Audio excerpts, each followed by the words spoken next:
Ang pagiging sanggol ni Jesus ay yugto lamang para sa kanyang misyon.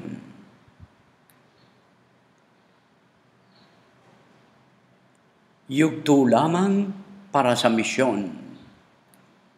Mapag-edad niya, tutulong sa may sakit, sa inaalihan ng demonyo, sa mga nagugutom at iba pang nangangailangan. At sa wakas, ialay ang kanyang buhay para sa kaligtasan ng sangkatauhan. Yan ang layunin ng pagiging sanggol para siya'y umidad at makapagmisyon. At lumago siya sa karunungan at sa pangangatawan at pagbibigay lugod sa Diyos at mga tao. Umuwi sa Nazaret si Jesus, kalugod-lugod sa Diyos at tao. Lucas 2:51-52. Dahil may panahon siya bilang bata, sa kanyang buhay bata, paglalaro. Pero meron din siyang panahon para sa pagtulong sa magulang. Nakikita po natin sa larawan, siya ay nag-aayos ng mga fiber na ginagawang sinulid, parang pantulong kay Maria para sa paghabi ng mga damit. Kalugod-lugod sa Diyos, may panahon sa gawain sa Diyos at sa pagtulong sa mga magulang, ayan, dala niya ang isang tupa. Umuwi sa Nazaret, kalugod-lugod sa Diyos at tao. Nagbabasa ng banal na kasulatan. Umuwi sa Nazaret, kalugod-lugod sa Diyos at tao. Nagtatrabaho, tumutulong.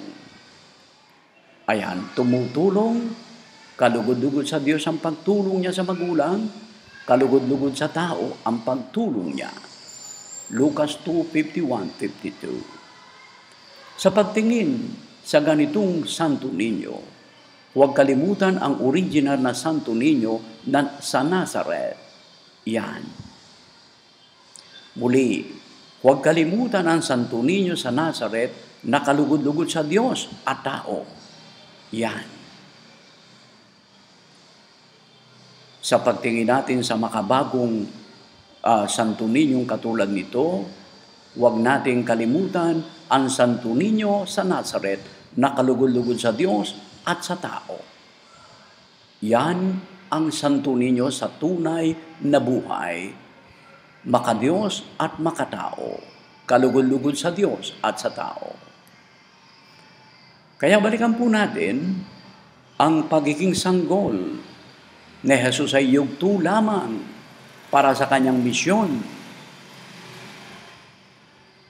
Misyon na pagtulong sa mga may sakit, inaalihan ng demonyo, nagugutom at iba pang nangangailangan. Misyon na ialay ang buhay para sa ikaliligtas ng sangkatauhan. Yan ang dahilan kung bakit siya ipinanganak at naging ninyo. Mabuting anak at mamamayan siya sa Nazaret hanggang maging 30 taon siya.